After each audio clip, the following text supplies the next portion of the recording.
specifically when it comes to those who are homeless in our community. As you all recall, this past December, we're approaching a year now, we put approximately 60 individuals in hotels. That cost the county approximately $30,000. What I envision is a partnership with Henry County, the faith-based community, and nonprofits in our community to set aside resources and a location where we know we have a commitment for that short-term emergency shelter when the time comes. As I understand it, we're expecting temperatures as low as 24 degrees this evening. That is going to be very severe for individuals who are in a position where they don't have fixed, regular, overnight residency.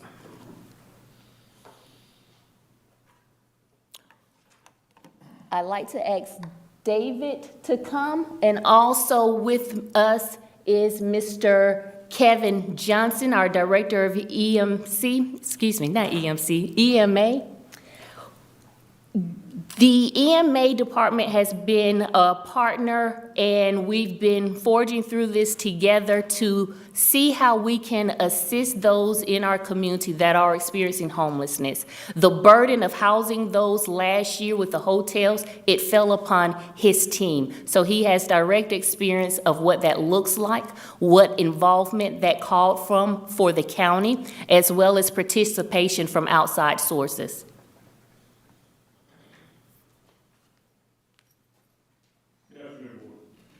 I want to take a moment to address the current situation that we're in here in Henry County.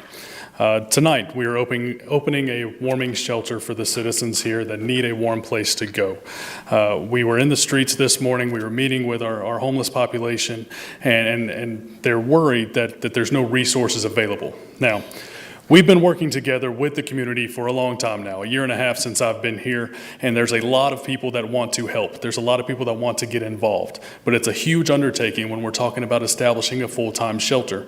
So when times like this comes, where temperatures are abruptly cold, this was not a projected matter. This was news to us 2 days ago that it was going to drop this low. We have to act quickly, and that pulls a lot of county resources.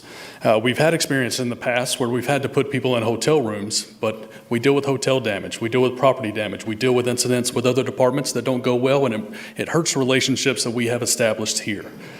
Right now, right outside on Industrial, we have 26 individuals living in tents. Met with them today. They are all going to be meeting us across the street and transported to J.P. Mosley Park, where we have a warming center established. We have 4 different pickup sites identified, one off 138, one near the hospital off Hudson Bridge Road, Red Hawk Park, and then another location in Locust Grove. So this is going to be an operation where we shelter them overnight, but the need is much greater than that. Our team is out constantly on the roads. We are constantly making contacts, building relationships, sharing resources, but we also have to deal with everything else. We also have the large-scale events that are taking place. I have an activated EOC right now because of our presidential issue, the death of Rosalind Carter, and the transportation of that. So we have to dedicate staff to this, we have to dedicate resources to this, and show that we are ready to commit finances towards this issue as well. Working with the schools right now, using the definitions that Shannon spoke about, they have over 1,200 students that are considered homeless. My team has come in contact directly with at least 300 homeless individuals in the street. Now, I have a team of 4 that does this. This is an issue that needs to be addressed. This is an issue that we've talked about for a very long time, and we need to start making progress to solve the bigger issues. Now, we've done that, and I want to share a little bit of the long-term plan that we have in place. We agreed, me and Shannon both worked together to produce a community resource coordinator position, and that is an open position now that we're hopefully interviewing for the next 2 weeks. That person will solely be responsible for bringing resources together that are in the community and linking those with the individuals that are in need out in Henry County. This is our nonprofits, this is our faith-based organizations. This is how we bring it all together. We're looking to establish a coordinated point of entry. No matter what your need is as a Henry County citizens, if you are looking for housing, sheltering, clothes, food, whatever it is, we will have a single point for you to make entry to, do a needs assessment, and get those available resources from wherever they're offered in the county. We have a ton of faith-based organizations that want to get involved. It takes a lot to open up a full-time shelter. We have a lot of folks that have applied and want to make that happen. They just need that financial push to get those doors open. So we can talk more about that. I'm going to let David come up and share his information, and then we'll answer any questions that you have.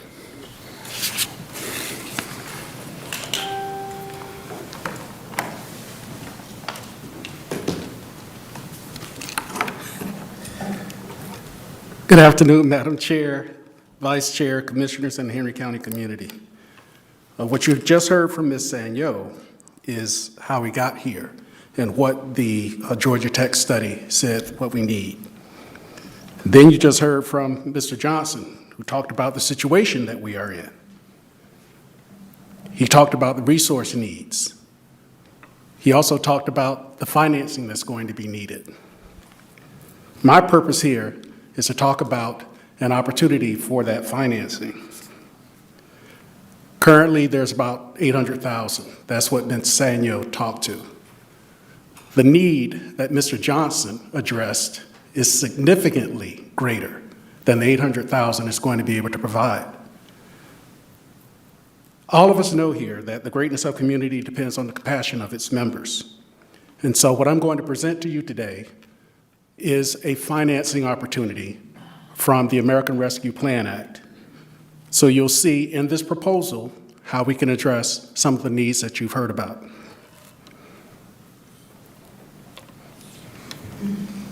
So we were allocated approximately $45.5 million from the Treasury. I want to remind the board that these are one-time funds. What's being handed out now is the presentation for you to take a look at, so that if you have any questions at the end, I will be glad to respond to them. We're allocated approximately $45.5 million. I want to remind everyone that these funds are non-recurring. They really should be used for one-time items, one-time expenditures. We are working to obligate all of these funds by December of 2024 and have them fully expended by December 2026. Our allocation to date is approximately $36.8 million. You saw a presentation before the board by PRISM, I believe in the last board meeting, where they talked to that number.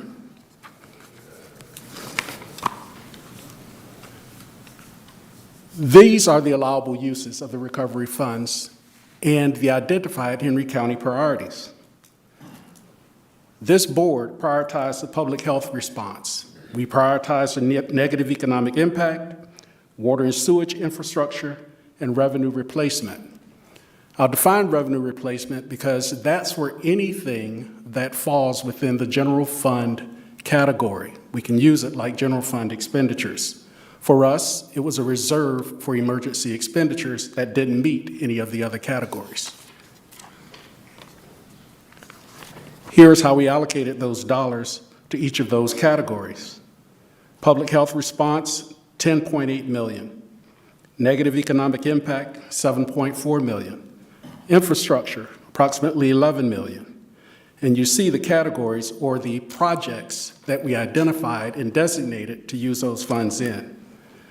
Revenue replacement, we purchase ambulances, server upgrades, public safety sign-on incentives when we're having issues in terms of hiring in public safety.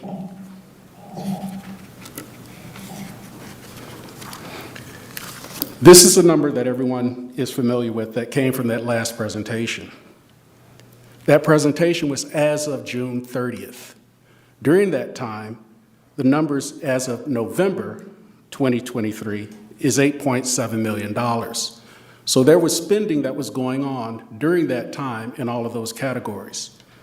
So even though people believed that was $9.5 million available in that category, there was only 8.6 as of November. And it was spread amongst the categories that I just mentioned.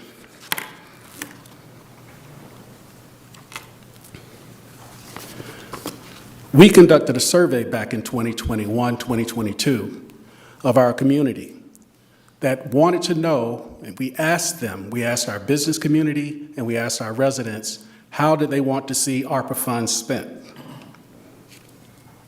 As you can see here, food and nutrition assistance, health, and mental assistance were the primary categories from the residents. From the business community, they were looking for grants and low-interest loans, trying to retain their employees. These are categories that we've been addressing not only internally for our Henry County, but attempting to address externally in the projects, the designated projects. So what do we have? We have a challenge and a recommendation. The challenge is, how can the county address the needs that have been identified by both Ms. Sanyo, Mr. Johnson, talking to homelessness prevention, housing, and business support? What you see on this screen and in your presentation packet is the recommendation. They talk to partnering with local nonprofits and others to create the resources where residents can get help for a number of their needs. What I'm recommending on this slide, and of course, it's up to the board, I'm designating funds toward small business grants, which the Chamber of Commerce here in Henry County had recommended to us to help small businesses, providing assistance to households, providing nonprofit grants. You see $4.2 million there. Adding that to the $800,000 that Ms. Sanyo and Mr. Johnson talked to provides about $5 million to address the need of homelessness, sheltering in place, things that are critical needs here. And then I want to maintain a reserve because we're always running into emergencies. I want to maintain a reserve here in Henry County that we can utilize to address these other needs. Addressing the assistance to home, nonprofit grants, that also helps us in our percentage toward the Treasury when they come and ask us, what percentages have you allocated to the various categories to address the needs in your community? And these would have the greatest impact, from my belief. We're prepared to take any questions that you may have. Thank you, David, for the presentation. If you would you go back to the last slide that you had up? I have a question with regards to the cash assistance to households. Can you explain what that entails? So many communities. I'm sorry, and who would be eligible? I haven't determined the eligibility piece, so I'll answer that part of your question first, Madam Chair. I haven't determined the eligibility or who would be eligible. There would have to be a process in place, working with Ms. Sanyo's group, identifying the way we've done rental assistance and utility assistance. This has always been based on the median income that we have here. So it's establishing a program such as that. What does it look like? Okay, so cash assistance to households, many communities, not only here in Georgia, but throughout the nation, are providing stipends for families.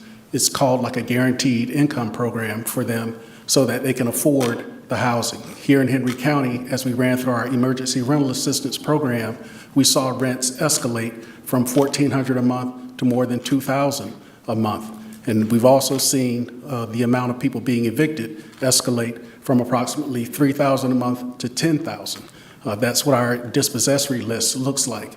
And so this would help some of those with the rent payments that have since escalated during that time. And how will these, so you haven't established a eligibility, so, I mean, anybody can apply to? So this is a recommendation of the category to how we should be spending the money. We haven't established a program around it yet. We haven't fully defined it. Community development could work with financial services in developing an application in that criteria. We also can assist in vetting those applications and ensuring adequate documentation to support the income and the lack of and the number of persons in that household is provided. So that's what I want, I guess that's the question I'm trying to get to is those that are in need. When you talked about what HUD definition was, and when you talked about those that are unhoused, I'm just trying to, you know, make sure that the message that goes out, if this is something that the board agrees to do or not to do, that it is going to those that are in need and not just going to anyone that applies. Yes, ma'am, I do understand, and I assure you, Madam Chair, Henry County's Community Development Department and our partners, we receive numerous calls on a daily basis. ERAP, we no longer have the support of that program, but we still have individuals being evicted, coming up short on necessities each and every month. We have individuals that are homeless and need that assistance, but we don't have what we had with COVID, which was the emergency vouchers for hotels, which was the ERAP to ensure that they could pay their rent. All right. And then with regards to is that something that you're going to be partnering with the chamber or other organizations that would oversee this, or is this something that we're going to be overseeing? So Henry County did provide out of its general fund small business grant program. This is how we closed down that program, and this is how we wound up with the $800,000 to put toward the nonprofits. Assistance to small businesses is still needed here in our community to help them grow. This was something that was presented to us by the chamber back in 2022, where they're saying their businesses needed assistance. And so I'm certain that we could partner with them to help us in that regard. Okay, and then the last question I have is with regards to the nonprofit grants to provide services to underserved and disadvantaged communities. What is your vision with regards to that, Shannon? So this is what Ms. Sanyo and Mr. Johnson touched on. Okay. And there's no way that the $800,000 is going to be sufficient to set up a program for a shelter, for a one-stop shop that has the case management, that provides the resources that they need, as well as providing sheltering in place, emergency shelter, warming shelters, and everything. Mr. Johnson? Yeah, Chair, this is going to sound expensive because we have big plans, right? Our first step, I mentioned the position as a community resource coordinator. Their goal is to coordinate all the resources that are out there. And what that looks like from a public-facing view is that they will make a phone call, they will get on the internet, they will, whatever process we establish, whether that's a website, an app, and they do a needs assessment. That needs assessment breaks down what they qualify for. Currently, there's a lot of grants that are out there that provide assistance, but you have to have certain documentations. You have to make a certain amount salary-wise. You have to have these certain things in place where we can filter through that and see what's left. Those individuals that are in need that don't qualify for specific things because they are unemployed, because they don't have their birth certificate, because they don't have the required identification to get resources, that's going to help filter us out and identify where the money needs to go. Long term, I want to work towards establishing a full-time shelter here in Henry County, and doing that not as county government, but in supporting nonprofits and faith-based organizations. With that in mind, as they take the lead on that and we support them both with resources and finances to get off the ground, and days like today where my team is activated for one event, but tonight we're working all night to man a shelter, they will step up in the community, open their doors, and allow all residents to come in and have a warm place to stay. So that's part of our emergency housing piece of long-term sheltering. It automatically opens the door without interruption to any county operations, without staff being utilized, without shutting down rec centers that we have to do tonight. You know, it allows us to continue and offer those resources. Our goal, and you can tell me to stop talking at any point, but our goal is to branch this out and build a team underneath this coordinator position that's out in the field, that's getting these resources pulled together and to the citizens, and eventually it turning into its own human services department within Henry County. That's what we need here. We're at that point where we need to identify needs and make sure they get to the right places, and I believe that that's a task that needs a full department to do so. Now, we're working our way there, and that's going to take a lot of support from our community, from you, and a lot of work that this team here in Henry County is doing. But we have big goals. Long-term sheltering, we're working on a paramedicine program where we're going to take the unused mobile command vehicle, once the new ones come in, we're going to turn that into a mobile care unit. We're going to go to these homeless camps, provide medical care, all volunteer, all partnering with our nonprofits, partnering with our agencies in this county. We have plans in place.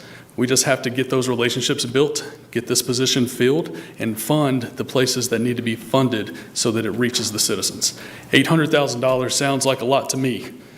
It's not when we're talking about the big picture impact here. It takes a lot to establish a facility to house people, to feed people, to clothe people. It takes a lot. So this is why we're here asking for the funds to do that. And this provides a framework to support that. I guess my other question would be, and then I will open it up for the other commissioners to ask any questions that they have, is that we have a huge need for mental health services in our community. And I know that under public health, I know that we've done some things, but I don't really see anything in this presentation that addresses, because when you talk about the homeless population, a lot of those individuals do have some mental health challenges, maybe some substance abuse challenges. So I'm assuming that, and maybe I shouldn't assume, that whatever nonprofits or organizations that we would be working with would also be able to put these individuals in touch with wraparound services that would provide or address the needs that they have.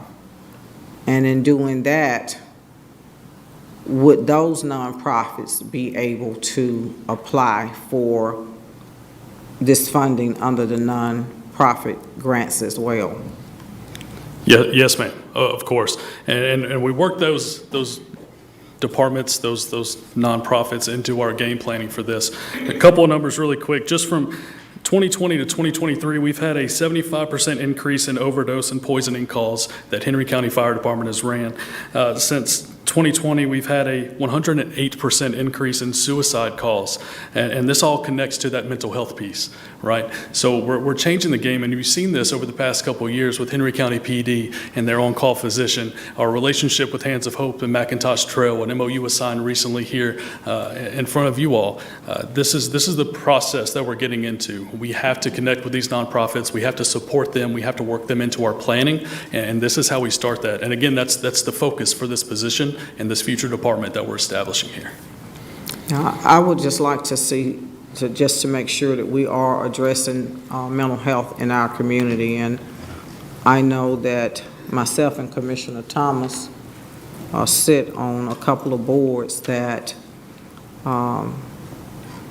with the Stepping Up Initiative and other programs, even through NACO and some other programs, that mental health is huge, and not just in our county, but across this nation, there is a great need. And I know that in our jails, that is a substitute for not having mental health facilities and hospitals in the community. And so that also creates a burden in our jail facility, because a large number of their population are in there just because of mental health issues, and they've committed some type of, or been involved in some type of incident that put them there because of mental health challenges. And we saw what happened in the city of Hampton because of mental health challenges and a veteran not being able to get the help that he needed. And so We just have to do better in that area and in that aspect. So I'll just start down at the end. Commissioner Wilson, do you have any questions or comments? I do, I do have a question about the small business grants. Have we offered these type monies before in the past for the small business? Yes, sir, Commissioner Wilson. We offered the money out of our general fund before for small business grants. There were several small businesses that applied and qualified, but we didn't expend all of those funds, and so that's why we transferred or allocated those funds back to the nonprofits. So how much money did we apply to the small businesses? It was approximately $2.5 million. So we've I already think, from given an old the small resolution. business $2.5 million. Yes, sir. Okay. And so go back to the cash assistance now we've also had a program that we give these, the rental assistance as well, right? Through your this is a community- continuation. Yes, we do have a continuation through the Community Development Block Grant Program where we do assist with rental, mortgage, and utility payments, but that is limited to the CDBG grant and the amount that HUD allows for nonprofits. So that's a small percentage of our annual allocation. So the ones that are qualified for that program can qualify for this money as well. I think that's reasonable, yes, sir. So, and I don't have any questions on the nonprofit grants. I think that's headed in the right direction. So, Commissioner Robinson. Yes, thank you. That was one of my questions as well. But I want to go back to you, Kevin. When we were talking about the homeless and you're doing the shelter at J.P. Mosley. Yes, ma'am. Now, you said you have 26 individuals, right? But then you also stated that you had approximately 300 students that are homeless. No, ma'am. The 26 number is the very small isolated camp that is right here on Okay, Industrial. out front. Okay. So the 300 number is what my staff has had contact with. And I want to be clear, the definitions of homelessness for my team, we're in the woods. We're working with people that are in tents that could freeze to death tonight if they do not find shelter, right? Absolutely. The school number was over 1,200 Right. because if you don't have a constant home as a child, then you're considered homeless. So any kind of long-term hotel stays, couch surfing, staying with a relative, they include those numbers as well. Okay, so you talked about that you have 138, the hospital, Red Hawk, Locust Grove. So that's our entire county, right? So what are you doing for us? Are you creating partners or collaboration with the cities? Because you're talking about funding, you're talking about churches that you're using. So you have, even just say with all the cities, the 4 cities, why are we not collaborating with them? Because the homeless, they're in all the areas, and we're using the same faith-based organizations, at the same time. So are we not going to tap into that, knowing that you're the emergency management? And I think that would be a good thing to bring everyone together, having a meeting, like a round table, to say, what are we going to do best for Henry County? Doing so, that brings our resources together. So is that something that this position will bring to the table for everyone? Of course, that is our main priority, right? It's bringing these people together so that we can get this job done. We have worked with the cities. We have worked with everyone that's willing to work with us in the county. There was a homelessness task force that was established.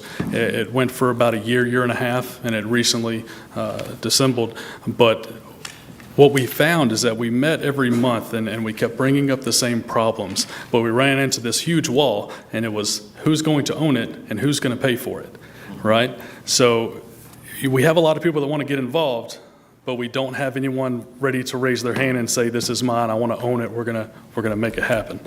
So that's where this position's going to come in, and they're going to take an ownership role in bringing those partners together and making sure that they get what they need to get the job done. I will say, City of Stockbridge is assisting with the shelter tonight. They've offered up their land. We've run into, our biggest issue is identifying pickup locations for the shelter tonight.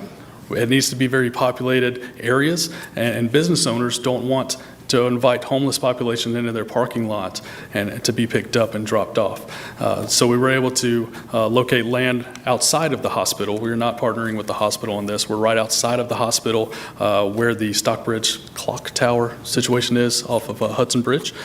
So we're using that site, and they're also helping with the law enforcement piece as well a little bit. And so I just also want to make a comment. I know Shannon had mentioned earlier that we spent $30,000 last December, but it was actually 35. And the city of Stockbridge is the only city that stepped up and contributed the $5,000 to help with the homeless when we were trying to house them last December during that stretch of cold weather during the Christmas holidays.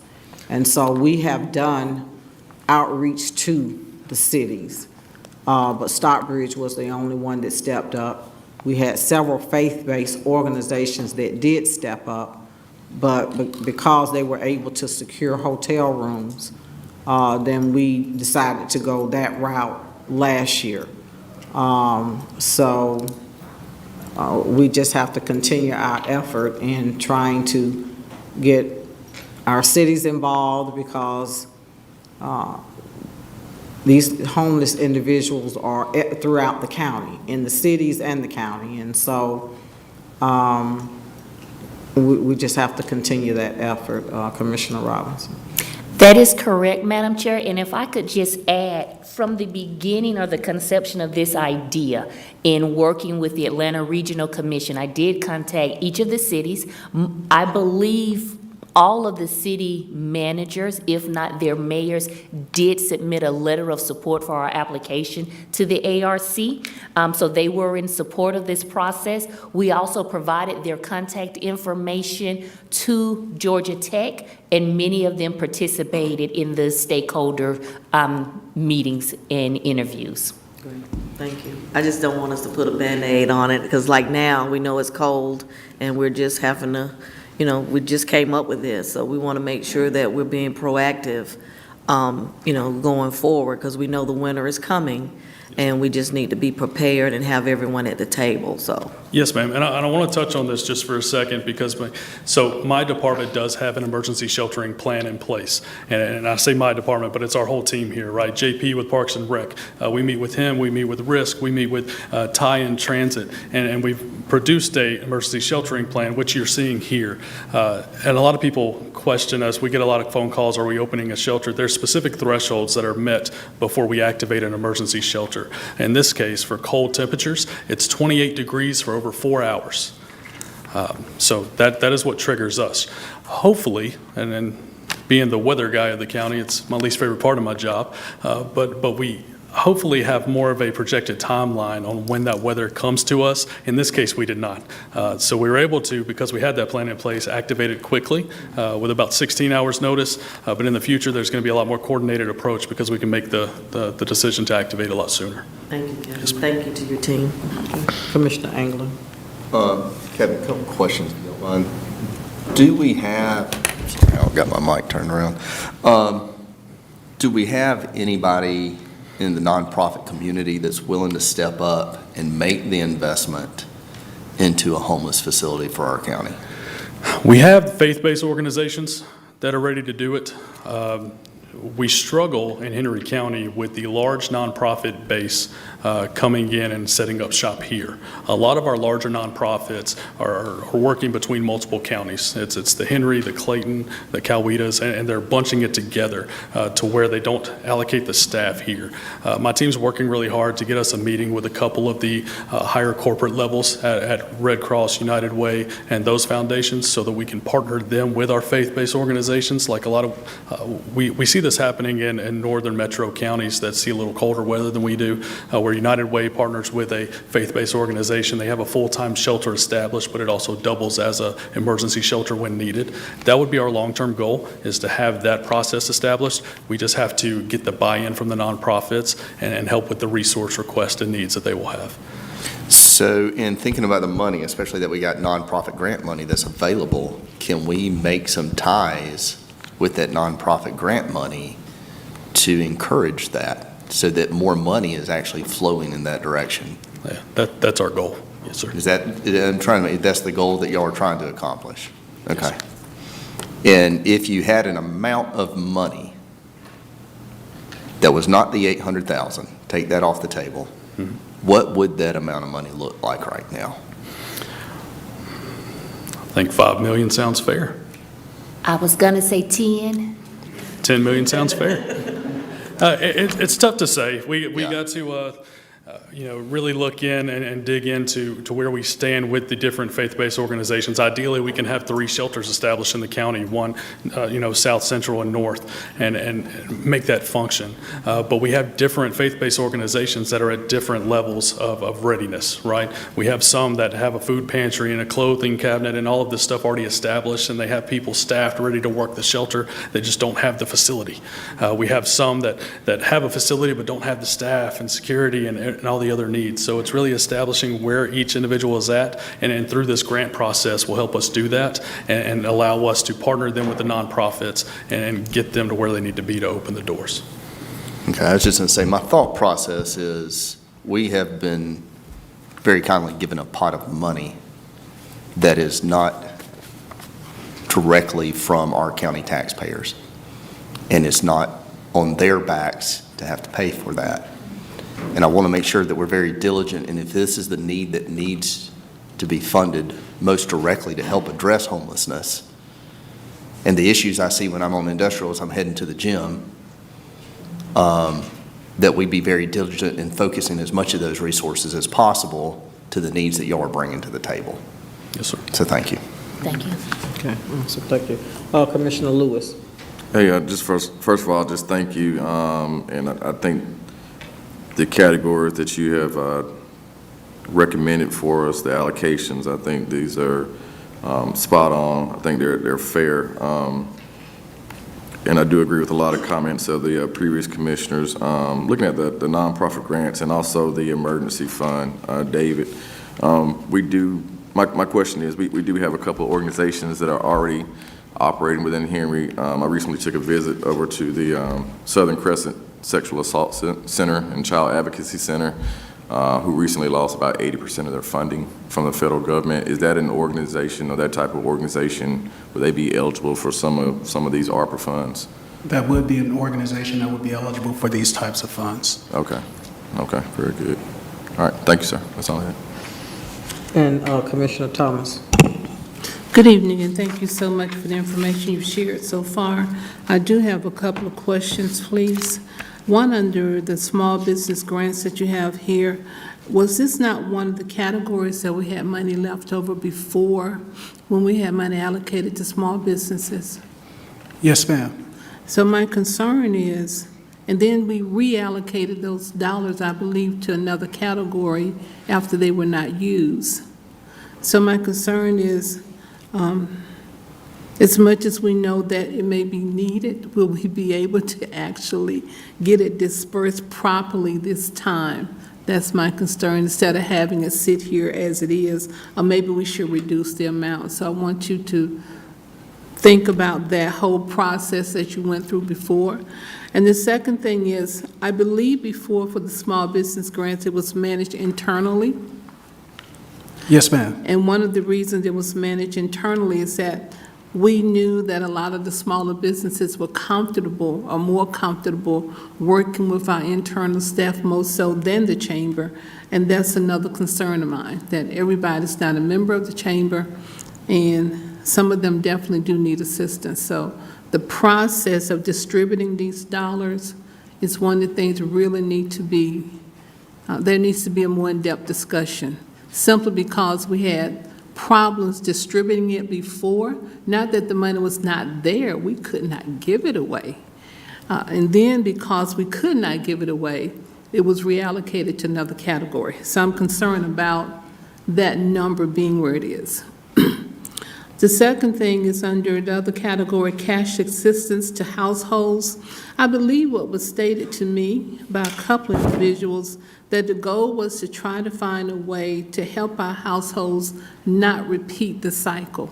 What can we do instead of just giving them the money, find a way to help them become stable and not repeat the cycle.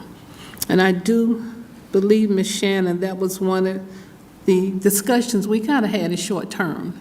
Have you looked at how that would happen? Because what we have found before is that we have given the money, and we should, but it didn't move the people in a such a fashion that within month 2, month 3, they were back in the same position. And we were talking about how do we get them stable enough so when there is no money, because the money will run out, that they can continue. What has those discussions been? Yes, ma'am, and I do agree, Commissioner Thomas, and that does remain an issue for us. We do see that in all the programs that we've had to date where we've provided this assistance. We do have to find a way to break the cycle. I am of the opinion that this comes with those wraparound services. This comes with that case management. We are still striving to build those partnerships, to provide those services, that education and training to households, while also providing services for childcare, job training, to get them to a point of self-sufficiency. That is going to be us working with the nonprofits. Well, I'm hoping that the application process Yes. that you're talking about will have some of these elements in place. Yes, ma'am. Because we need some elements in place to help move them to that next level.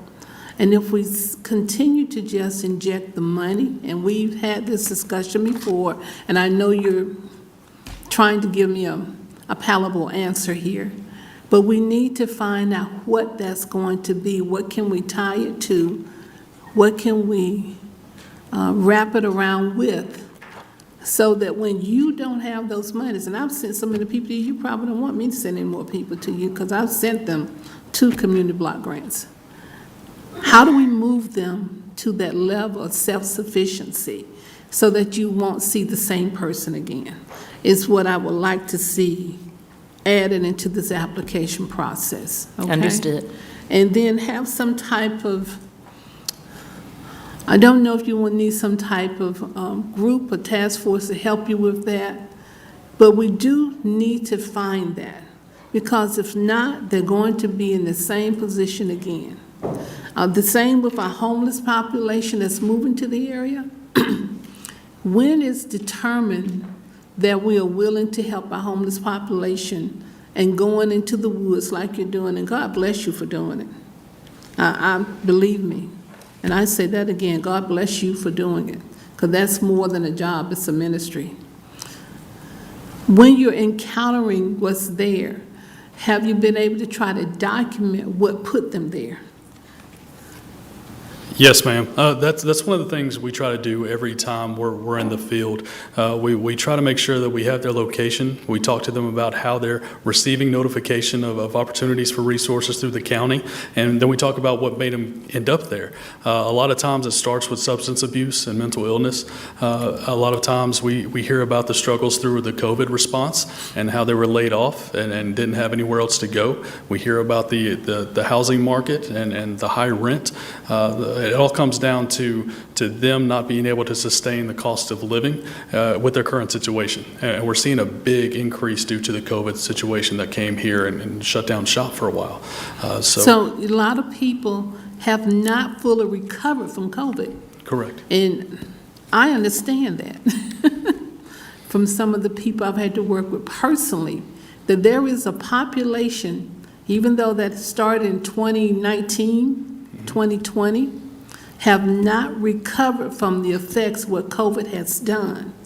And there again, as I said to Ms. Shannon, we need to find out how to help them to get to that next level. Is it some form of training or some form of free training, some form of certification with the dollars? Is it some form of agreement to whoever you're placing the housing vouchers with, that they will be there for secure for 6 months to finish this training, then they go directly into a job? But I'm simply saying, in the application process, and it should be a process, there should be phases in receiving, accomplishment, some form of results to where you are, is what I'm asking for.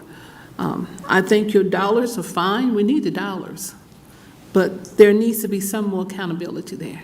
Yes, ma'am. So we won't be in the same place and not have the same type of application that put us in a position of just giving, but giving an accountability and moving to another level of personal sustainability. And it could be that you've got to agree to go to some therapy. I mean, we can't make anybody, but we can make the request to say, what about having a life coach help you determine where you are and helping you move to another level? But there's got to be something more than just, do you qualify for the money, is what I'm asking for. Yes, ma'am. Okay. You think we can do that? Yes, ma'am. Okay. I think that definitely comes into play with establishing this role that's going to bring in the different nonprofits, the different faith-based You know, organizations. I heard you say that, by bringing in this person to work and make this happen, who will pay for that?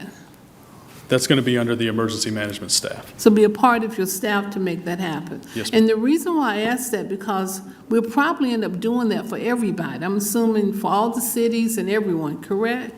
Yes, ma'am. Countywide. And we don't have this endless bucket of money, unless you all didn't tell me about this endless bucket of money. David hasn't showed it to me There is yet. no endless bucket of money, Coach. Yes, ma'am. And if we're going to do something of that nature, and I'm pulling again as the other commissioners are, when we start doing things that reach across all of the city lines, we need some percentage of participation. Yes, ma'am. Now, for them to simply say, if I'm sitting in a city, go to the county, they will help you. Go to the county, they will help you. And I can see that happening consistently. But that means go to the county, they will help you. We will spearhead it, but we need some help to make this thing work. Yes, ma'am. Because you're going to be coming back time after time, because that person's going to say, hey, I got 3,000 applications here. I need help, and then here you are again. I certainly hope when you put this position together, I don't know how David is going to uniquely present it, but it needs to be funded another way. And some of these fundings have to go back through some of the funding mechanisms that we share with the city with a line item in them. So they can see this is a line item, maybe on ISDS, just saying, that we're going to do for everyone, but here's the funding for it that we all will share. So nobody has to fuss about it. It's already in there, part of the budget. And thank you for being willing to find that person to do it. Another thing is, we talked about working with other nonprofits. The nonprofits in Henry County want to work. The biggest problem is they have to find a way to pay something to the volunteers. So I'm hoping with the dollars that we set aside for nonprofits, that you're putting dollars in there for employment as well. And a lot of them are fearful if they pay themselves or pay someone to work with them, dollars will be taken away. We can't participate in programming. That's not true. I would like for you to make sure that the nonprofits understand they can pay their employees and they can pay themselves for services that are rendered for these needs. And going back to the nonprofits, have you had any type direct roundtable with the nonprofits so you can determine their capacities, to determine what their services they offer and what they're able to expand to do? A roundtable, not saying this is what we need, but saying, what can you provide? That could be with the churches and everyone, so we can galvanize all these different assets together and determine how to maximize them. Yes, ma'am. We meet with most of the nonprofits in the county on a regular basis. Most of that's in the field work. We get phone calls every single day. Well, I know you do, but you know, Connecting Henry does something like that as well. And that may be an opportunity to see if you can get on their agenda, because they are accustomed to going to that. I think it's a monthly meeting or quarterly meeting. Yes, ma'am, they have the collaboration. And also, Mr. Johnson mentioned the homeless task force and the housing task force. We have had task force.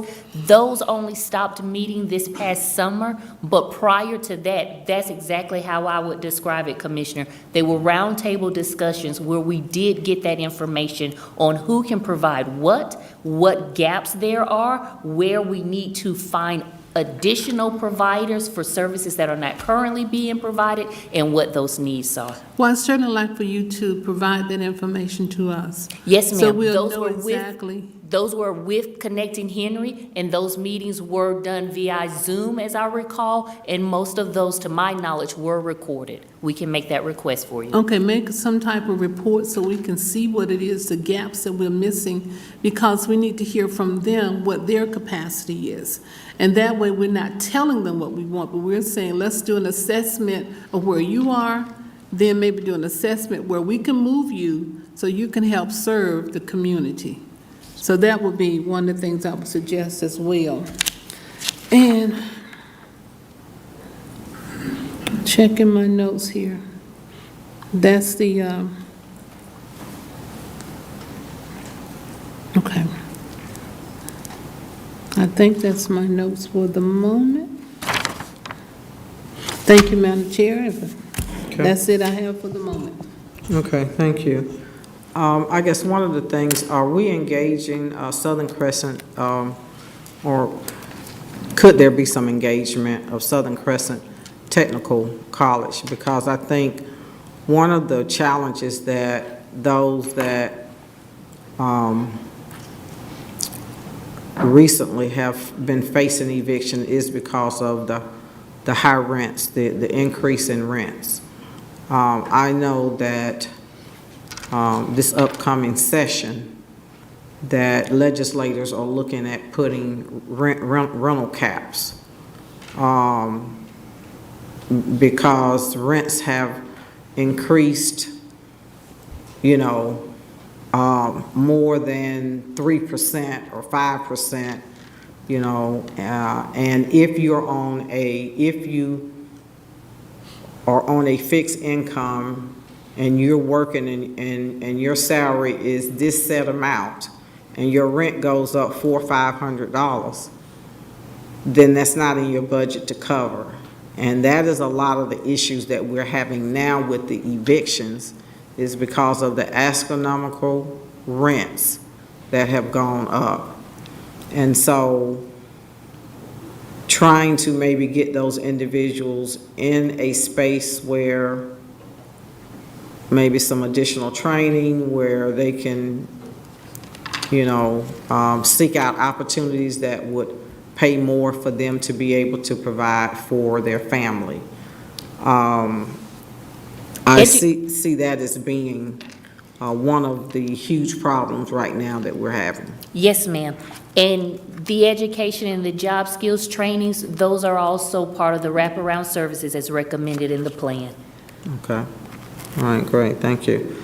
I noticed that we have some individuals from the courts, and I know that we have some individuals from the sheriff's office that are here. Craig, I'd like for you to just come up and just say a few words to the board about what you guys are doing in the courts, and I guess some of your thoughts or needs. Thank you, Madam.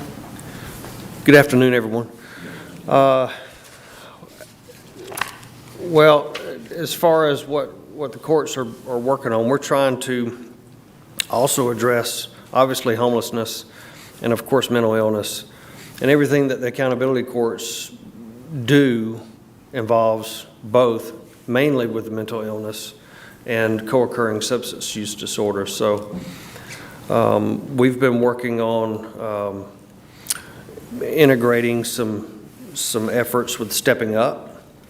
I just met with Judge Merrow, Judge Chafin, and a couple of other individuals to talk about how we can help facilitate that as a pilot, as well as working with our new 501c3 New Leaf Henry, that's supporting, is built, designed to support Henry County accountability courts. Many times we have to, unfortunately, deny a person into the programs because of homelessness.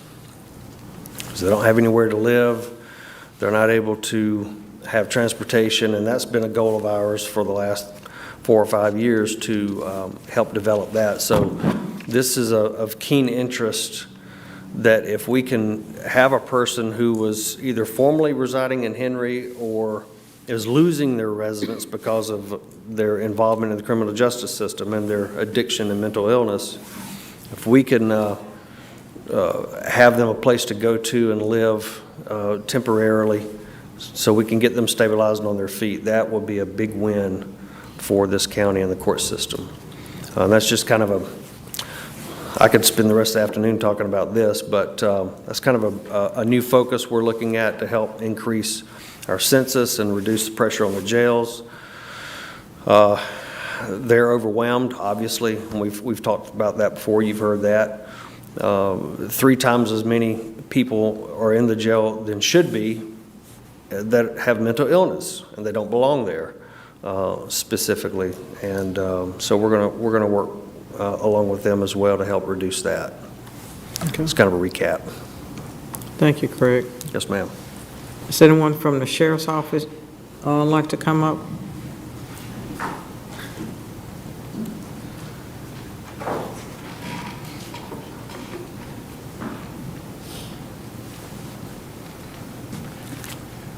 Good evening, Madam Chair and honorable members of the commission.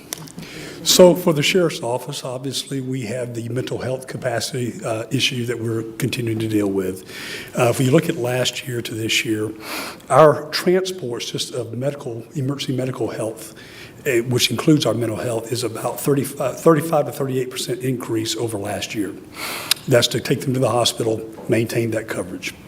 The mental health capacity in our mental health unit is currently at capacity. We have 36 that are those that are of the highest level of mental health that we have to treat and have that capacity within. We also are looking at about 132%, give or take, increase from last year September to this year September in those that are in mental health within our jail. So these increases that we're seeing on the street, which obviously that moved from those that the officers that are seeing on the roadways and having to go to these calls and then transport those that have committed a penal offense and then are also people that are experiencing mental health crises. We're seeing that increase in the jail. During this time of year, as Kevin said earlier from EMA, is that when the cold weather goes up, the police department as well as the sheriff's office, we see an increase in the jail. That's a normal increase that we will see. And of those persons, you know that at least 25% or more are going to be experiencing some form of mental health crisis or need that type of treatment within our facility. So we see a lot of positive capabilities of this program that we're putting forth for a total package to go across the county in treating those with housing issues and concerns. And I appreciate, Madam Thomas, that when you're looking at how do we not only address the immediate need, but how do we address them not being a return situation consistently, because we see that in the jail as well. And that's kind of a global look at our issues currently. So in that need, in that mental health contract, that is daily tapping out our resources and the personnel to cover that, as well as those transports. We've seen a drastic increase in the transports coming from the jail when we have them in, having to take them to whether it be a mental health facility for immediate treatment and or to the emergency room for further medical treatment and or both. So that's really taxing us, because that requires no less than 2 deputies per visit on each of those persons. Thank you. Tina, did you have anything that you wanted to say? Okay. Commissioner, yes. Since you're at capacity and you're working diligently to do what you do, and believe me, I hate to say it, but you are our #1 source when we help find a place to put them, and that's wrong. Are you outsourcing any of your work that you're doing now Do you have other people come in to help you with the load that you're carrying? I guess it's a better way to put it. So more so along the lines of what we've all talked about, trying to get that ADP or average daily population to decrease. We're consistently working on our restorative processes where we bring in everyone from, when we're trying to get people from AA, Alcoholics Anonymous, and making sure that we're addressing substance abuse. Also where we're getting people celebrate what we call celebrating recovery. Those are our persons in our jail that come in and they have those drug and alcohol issues, and we bring in our partners to assist with that and put those who qualify within those programs. We have a great success rate on that. That helps to reduce the recidivism or the returning population. And then 3, that we also have our GED program and our welding programs, which have offered up a process for people can gain real employment when they get out that is sustainable. And we connect also with our faith-based organizations to bring in those wraparound services that we're speaking of today with that mental health. Most of our with most of our inmates that are qualified. Mental health is a little bit different. We have obviously upped our contract and the services that are provided through our mental health provider in WellPath. We've also brought on Dr. Brickhouse, who is a specialist in the field of mental health within corrections, to sit there and address these internally.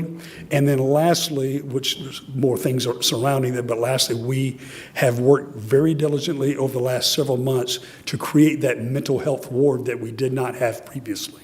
So we're able to take where in times past, people were cohabitated, whether they had mental health, substance abuse, or general population. We're able now to take those that have been identified as persons with some of the more severe issues in mental health and separate them and get them the proper treatment throughout that to the best of our abilities within our capacity.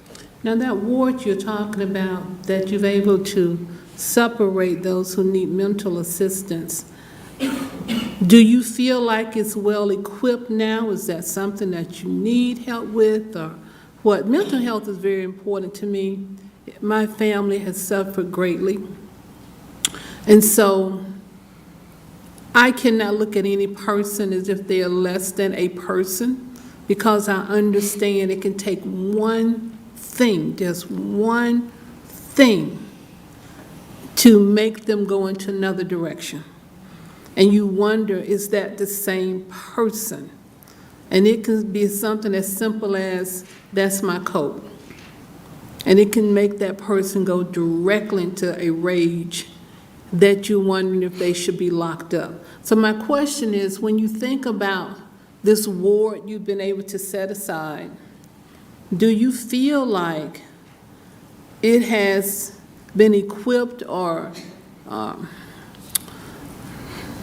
personnel-wise, whatever you need, to make it effective? Or do you see it as more just a holding place?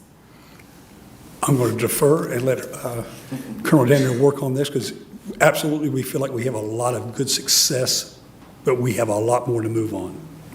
Good afternoon again, Colonel Tina Daniel, the Jail Operations Commander. To answer your question, first of all, I want to reiterate that for us to have the opportunity to be able to, and for Sheriff Scandrett to have the foresight to move the most acute mental health patients into one area so we can attempt to give them more hands-on treatment.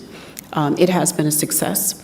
However, we have to keep in mind that to make sure that we have the properly trained personnel to be in that particular area, many times, well, it most definitely requires additional training, which we're doing our best to, with the budgetary constraints that we have, we're doing our best to ensure that our personnel are fully trained.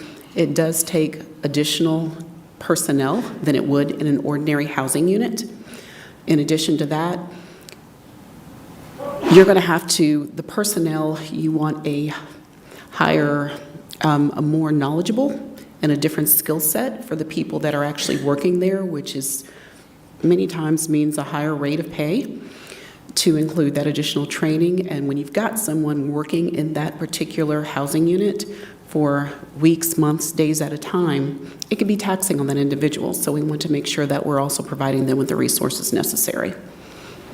Do you find that in the jail population that's coming to you, that there is a segment of people who come in, now, believe me, I'm not talking about people who need to stay in jail now, but really having a mental episode that really just need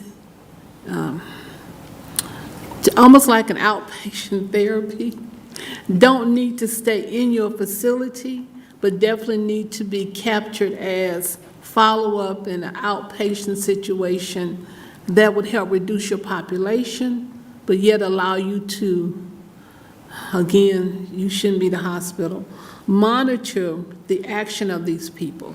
Do you find that necessary? We do, which is why we work very closely with the judges in reference to, we have to keep the victims in mind as well, because many of them, well, if they're in our facility, essentially there's been a crime that has been committed. So that's something that we certainly have to keep in mind as well. There are many of the facilities, if they are aggressive in nature or if it was a violent crime, they will not take them on that outpatient for that particular type of evaluation. But the judges are we're very blessed here in the county. The judges, they look at the evaluation, they look at each individual, look at each incident individually to ensure that they look at who's getting evaluations and moving forward to make sure that the ones who can get that treatment, they do. Unfortunately, all of the facilities within the state are at capacity as well. So we're working at each incident individually, working with the court system to ensure we can give the best treatment to each inmate or to each person that comes into our facility. And thank you for that, because a lot of times, and I have had constituents call me because family members have been locked up, and they feel like they're not receiving the services that's needed. So it's very important for you, when you have this type of an audience and people watching on Facebook or wherever, to understand the process that you go through and trying to rendering services to a gamut of people who are having on the spectrum of problems, and they're all not just somebody come and murder somebody, but you're having to deal with the murder, plus a mental health person, plus a traumatized person, plus a person that just needs a therapist at the time. And that takes a unique ability from anyone running facility that you have. So We thank take you great for that. care, and these are people. All of us have had a bad day before. There's nobody in this room who hasn't had a bad day, a bad incident. We just may not have ended up behind bars.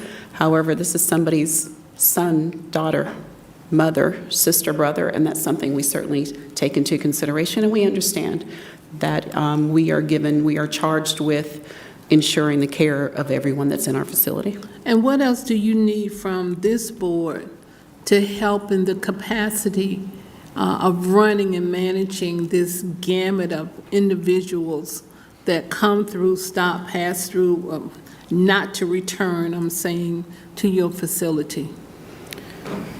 So again, I think one of the things that really is important to note is with the Stepping Up Initiative, we have a long-term approach in this county. And thank you, Madam Chair, and the board for supporting that. And we're really in the infant stage of working as a collective group with nonprofits, with the education system, and with the intervention model to identify where we can stop before they do get to jail. Having that stabilization center pre and post going into the criminal justice system or into jails. Those are things that we're really working on, and of course, it takes funding, it takes people, but it takes the right type of people that are working and being educated to be able to respond to that. So that's one great step, if we can just all work very collaboratively in moving that forward consistently. And of course, as you well know, the courts are very much so involved with that. We're also working towards, and this is where staffing and the proper training and then funding that staffing in a way that will draw the right people. We're looking at what you see on the street is a mobile crisis unit. unit. The police departments are very familiar with those here in the county where you have that clinician that can respond on the street to calls that they're more capable of being able to de-escalate those problems as opposed to a general officer by him or herself doing so in those crisis moments. We were looking at trying to install that same methodology within not just our mental health pod, but being able to use that because you, like you said, you don't know when that bad day, that bad moment, or what really clicks in someone's life that brings them into a mental health crisis. And that we're able to have that little team that is able to respond to within any part of that jail while keeping other staff in place to continue the security, but at the same time being able to stabilize those persons within so it doesn't escalate to something that's going to keep them in jail longer. And we've seen those things across the country where we have had, in multiple jails in the country, where you've seen violent assaults inside of correctional officers, detention officers, as well as other inmates. If we can avoid those things by putting the right type of personnel with the right training and being able to stabilize inside and do that, I think that's another way that funding is required, but again, finding the right people, having the right processes, and being able to put that in implementation stages so that it solves the problem immediately, but also helps to avoid the future problems. You give them the tools as they walk out of the jail so that they don't have to come back in that kind of situation. Now, is your mobile unit up and running? Is it equipped, up and running, and about in the county? For the internal of the jail, now I know the police department, the not for one you us. were describing that you're going to use for mental health emergencies, I'm assuming. That is not up and running. That is in process that we're building or working towards.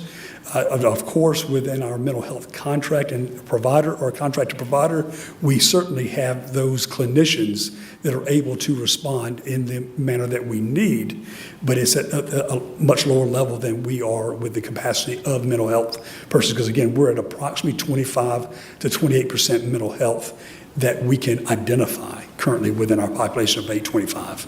Okay, so we're to look forward to a request to fund this mobile unit, I'm assuming, at some point in time. Yes, So ma'am. that sounds very interesting that you have this unit prepared to go into the community as another option to support our PD and to support our sheriff department and services. So do you have a timeline for that mobile unit, or it's just in the talk phase, or where are we with that? It's in, we'll say, talk, planning, and then identifying those persons that would be, most applicable to it. Okay. Don't we have something like that already going on? Kevin, who can come and talk about that? Because this would be something that would be a collaboration. This is not just a sheriff's office thing. This will be a collaboration between the PD, because it is our officers that are out responding to these calls. And so it will be a collaborative effort, possibly with all of the police departments at some point. Maybe we can do something even with the cities. But this should be a joint public safety effort. Madam That Chair, was if I may misled. I was clarify. thinking this was, so this is something for all of them? They have their own needs in the jail, but I know I'll let Chief Ammerman talk about what you all are doing. We've seen the mental health crisis coming, so a couple years ago, what we really did was we stepped up the officers' training. They're the first ones seeing the issues with mental health first aid and CIT training, really mandating that every officer go through this type of training so they can recognize that someone's in crisis and not just a bad guy. Well, we had good results with that. We also partnered up with McIntosh Trails because we're having so many issues of once we identify these people, well, what do we do with them? In the past, when I was a patrolman, 37 years ago, we'd throw them in the jail. That was the easiest, quickest thing to do to get back on the street. There wasn't a lot of facilities to take them to. So now that we partnered with McIntosh Trails, so now we have an avenue to take them somewhere, and they get the officers in and out within 20 minutes versus when I used to take them to the hospital to go get help to have them committed, I could be there as long as 8 hours.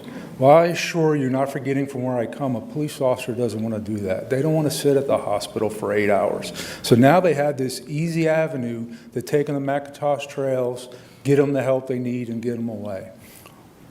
So that's worked very well. But to your question, still seeing the needs arise. So we hired a mental health clinician. We have somebody who has the ability, the education and knowledge to be able to sign a 1013 order. That's a commitment order. So now we don't even have to take them to the hospital. We can just have them committed right then. That way the officers don't have to have charges against them, and we can take them to go get help.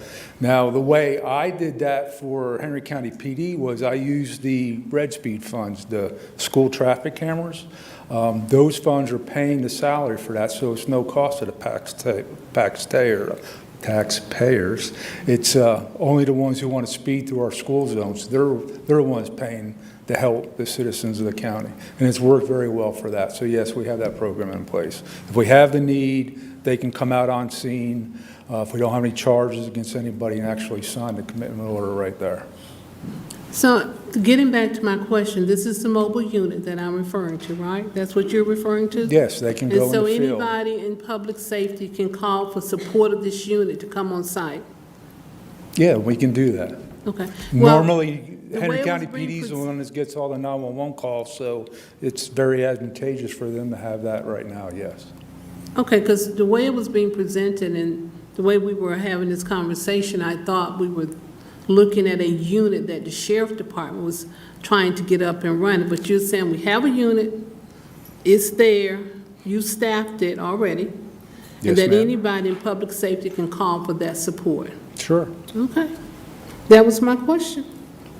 So if I clarify our position, what we're looking at is the internal component of the jail, where we already have it, inmates within the jail, that our medical staff and our officers respond to the internal components and those cells, not outside, not conflicting, but something that we need within that moment's activity to be able to respond. Not unlike a 911 call where a police department would respond and they need to address something immediately. We have the same issues. It's just in a smaller footprint. We're within a jail, within cells, within pods, and we would have that capability to enhance where we are and not take away internally of the normal security within the jail.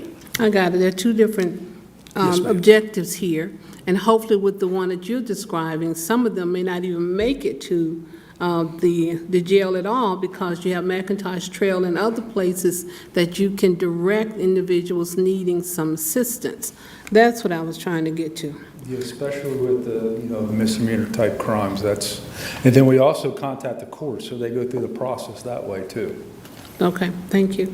Now, one thing that was mentioned as well is that you all are participating in the Stepping Up initiative, and Chair Harrell and I have been sitting with the group around the county about that Stepping Up initiative. And I think this may be a David question as well. I'm finished with you guys. But David, I noticed in the proposal that you've given us of outlining where the money should be spent, I didn't see anything set for the Justice Department for maybe seed money for the Stepping Up initiative, or for pretrial diversion, or anything of that nature. Do you have dollars somewhere else in that bucket that you can direct to those types of programs? Commissioner Thomas, so what you heard Chief Yarborough talk to in his presentation was the right people, right process. And so I just want to talk about the right type of funding. And I began my presentation talking about ARPA funding is specifically one-time dollars. And what you hear being discussed currently is current operating dollars. And I think we all support Stepping Up initiative. We all want to see Stepping Up initiative take place. I just believe it should come about in the discussions when we're doing our fiscal year 25 budget discussions, so that we find the right funding source, because it's a current operating expense. Okay, and I was looking at the fact that we also need seed money for some other programs. And would that fall under what you have here, or There are some funds in there for mental health support. I believe some of the ARPA funding should go specifically toward that. We did assist the jail in their, I believe, medical contract with some ARPA funding. So that is something that we could provide assistance with, but we only did that for one-time expenditure. And that's So what I I'm would look at looking for, that we may need that seed money as stated for the Stepping Up initiative as well, and for other things that we need to do in the county in reference to mental health. And I didn't see any type of line item here directed in that particular area. But as you stated, there are other fundings that I may not be aware of that we can find, I'll call them buckets of money, funding, that we could use for some of these initiatives, and that was the reason for the question, Yes, ma'am. okay?